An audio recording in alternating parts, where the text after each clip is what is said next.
ಲೋಕಸಭೆಯಲ್ಲಿ ಬಜೆಟ್ ಅಧಿವೇಶನದಲ್ಲಿ ಪ್ರಧಾನಿ ಮೋದಿ ಭಾಷಣ ಮಾಡೋರಿದ್ದಾರೆ. ರಾಷ್ಟ್ರಪತಿಗಳ ಭಾಷಣಕ್ಕೆ ವಂದನಾ ನಿರ್ಣಯ ಸಲ್ಲಿಸುತ್ತಾರೆ ಮೋದಿ. ಇದೇ ಸಂದರ್ಭದಲ್ಲಿ ವಿಪಕ್ಷಗಳ ಆರೋಪಕ್ಕೆ ತಿರುಗೇಟು ಕೊಡೋದಕ್ಕೆ ಪ್ರಧಾನಿ ಮೋದಿ ಬರ್ತಾರೆ. ಅಮೆರಿಕ ಭಾರತ ತೆರಿಗೆ ಒಪ್ಪಂದಕ್ಕೆ ಕಾಂಗ್ರೆಸ್ ನಾಯಕರು ಆಕ್ಷೇಪ ವ್ಯಕ್ತಪಡಿಸಿದ್ರು. ಪ್ರಧಾನಿ ಮೋದಿ ರಾಜಿಯಾಗಿದ್ದಾರೆ, ಶರಣಾಗಿದ್ದಾರೆ ಅಂತ ಕಾಂಗ್ರೆಸ್ ಪ್ರತಿಭಟನೆ ಕೂಡ ಮಾಡ್ತಾ ಇದೆ. ರಾಹುಲ್ ಗಾಂಧಿ ಆರೋಪಕ್ಕೆ ತಿರುಗೇಟು ನೀಡಲಿದ್ದಾರೆ ಮೋದಿ. ಅಮೆರಿಕ ಭಾರತ ತೆರಿಗೆ ಒಪ್ಪಂದದ ಬಗ್ಗೆ ಪ್ರಧಾನಿ ಮೋದಿ ರಾಜಿಯಾಗಿದ್ದಾರೆ, ಶರಣಾಗಿದ್ದಾರೆ ಅನ್ನೋ ಆರೋಪ ಕಾಂಗ್ರೆಸ್ನದ್ದು.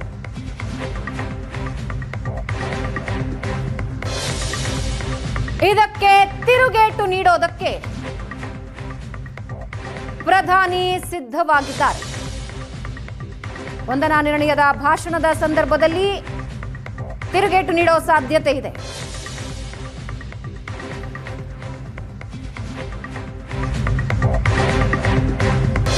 ಇನ್ನು ಭಾರತ ಅಮೆರಿಕ ತೆರಿಗೆ ಒಪ್ಪಂದದ ಬಗ್ಗೆ ವಿಪಕ್ಷಗಳು ಆಕ್ಷೇಪ ಎತ್ತಿವೆ. ಕೃಷಿ ಹೈನುಗಾರಿಕಾ ವಲಯದ ರಕ್ಷಣೆಗೆ ಕೇಂದ್ರ ಬದ್ಧವಾಗಿದೆ ಅಂತ ಕೇಂದ್ರ ವಾಣಿಜ್ಯ ಸಚಿವ ಪಿಯೂಷ್ ಗೋಯಲ್ ಹೇಳಿಕೆ ನೀಡಿದ್ದಾರೆ. ರಾಜ್ಯಸಭೆಯಲ್ಲಿ ವಿಪಕ್ಷಗಳ ಆರೋಪಕ್ಕೆ ಕೇಂದ್ರ ಉತ್ತರಿಸಿದೆ. ತೆರಿಗೆ ಒಪ್ಪಂದದ ವೇಳೆ ಈ ಬಗ್ಗೆ ಚರ್ಚೆ ಮಾಡಲಾಗಿದೆ. ದೇಶದ ಹಿತಾಸಕ್ತಿಗೆ ಧಕ್ಕೆಯಾಗಲು ಅವಕಾಶ ನೀಡೋದಿಲ್ಲ ಅಂತ ಪಿಯೂಷ್ ಗೋಯಲ್ ಹೇಳಿದ್ದಾರೆ. ಸಾಕಷ್ಟು ಚರ್ಚೆಗಳ ಬಳಿಕವೇ ತೆರಿಗೆ ಒಪ್ಪಂದಕ್ಕೆ ಬರಲಾಗಿದೆ. ಕೃಷಿ ಹೈನುಗಾರಿಕಾ ವಲಯದ ರಕ್ಷಣೆಗೆ ಕೇಂದ್ರ ಬದ್ಧ ಅಂತ ರಾಜ್ಯಸಭೆಯಲ್ಲಿ ಸಚಿವ ಪಿಯೂಷ್ ಗೋಯಲ್ ಹೇಳಿಕೆ ನೀಡಿದ್ದಾರೆ. एक संतुलित और पारस्परिक रूप से लाभकारी द्विपक्षीय व्यापार समझौते का संपन्न करने के उद्देश्य से नियमित रूप से चर्चा करते रहे हैं।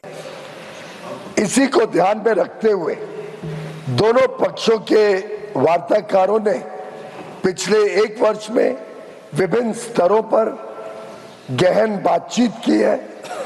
दोनों पक्षों के महत्वपूर्ण और विविध हितों को देखते हुए यह स्वाभाविक है कि दोनों पक्ष अपनी अपनी अर्थव्यवस्थाओं के महत्वपूर्ण और संवेदनशील क्षेत्रों की रक्षा करते हुए सर्वोत्तम संभव परिणाम सुनिश्चित करना चाहेंगे। इन वार्ताओं के दौरान भारतीय पक्ष अपने संवेदनशील क्षेत्रों विशेषकर कृषि और दुग्ध क्षेत्रों के हितों की रक्षा सुनिश्चित करने में सफल रहा है। अमेरिकी पक्ष के भी कुछ ऐसे क्षेत्र थे जो उनके दृष्टिकोण से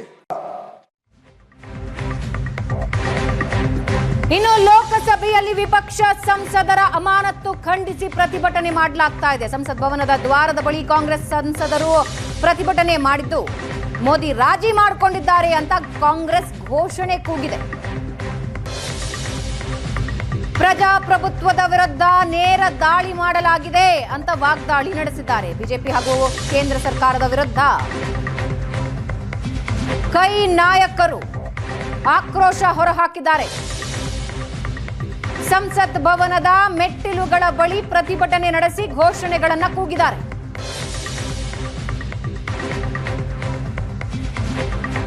सदस्यगण प्रश्नकाल के अंदर नियोजित तरीके से बेल में आकर नारेबाजी करने का कोई तर्क है क्या?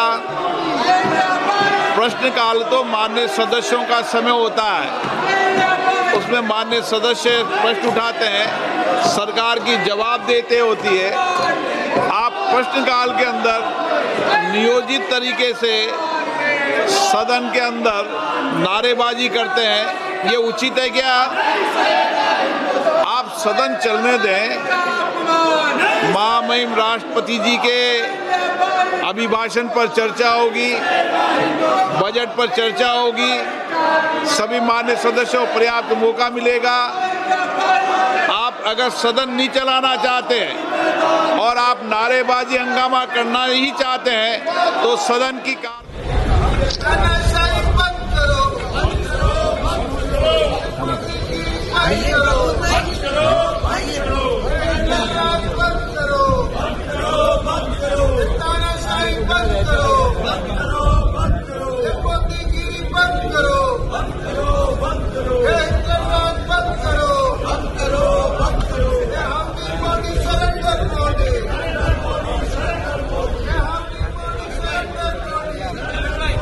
ಪ್ರಿಯಾಂಕಾ ಗಾಂಧಿ ನೇತೃತ್ವದಲ್ಲಿ ಪ್ರೊಟೆಸ್ಟ್ ಮಾಡ್ತಾ ಇದ್ದು ಸಂಸತ್ ಭವನದ ಮೆಟ್ಟಿಲುಗಳ ಮೇಲೆ ಕೂತು ಪ್ರತಿಭಟನೆ ಮಾಡ್ತಾ ಇದೆ ವಿಪಕ್ಷಗಳು. ನಿನ್ನೆಯೂ ಕೂಡ ಪ್ರತಿಭಟನೆ ಮಾಡಿದ್ರು, ಇವತ್ತು ಪ್ರತಿಭಟನೆ ಮುಂದುವರೆದಿದೆ. ಕಲಾಪದಲ್ಲಿ ಪೇಪರ್ಗಳನ್ನ ತೂರಿ ಪ್ರತಿಭಟನೆ ಮಾಡಿದ್ದ ಸಂಸದರ ಅಮಾನತು ಮಾಡಲಾಗಿದೆ. ಇದರ ವಿರುದ್ಧ ಕೈ ಸಂಸದರು ಆಕ್ರೋಶ ವ್ಯಕ್ತಪಡಿಸಿದ್ದು, ಜೊತೆಗೆ ಅಮೆರಿಕ ಭಾರತ ವಾಣಿಜ್ಯ ಒಪ್ಪಂದದ ಬಗ್ಗೆ ಮೋದಿ ಶರಣಾಗಿದ್ದಾರೆ ಅಂತ ಘೋಷಣೆಗಳನ್ನ ಕೂಗಿದ್ದಾರೆ. ಮೋದಿ ರಾಜಿ ಮಾಡಿಕೊಂಡಿದ್ದಾರೆ ಅಂತ ಕಾಂಗ್ರೆಸ್ ಘೋಷಣೆ ಕೂಗಿದೆ.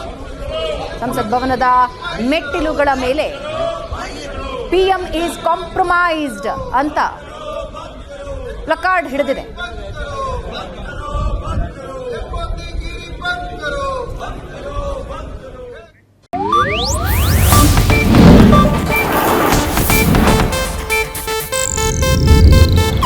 ಇದು ಏಷ್ಯಾನೆಟ್ ನ್ಯೂಸ್ ನೆಟ್ವರ್ಕ್ ಪ್ರಸ್ತುತಿ.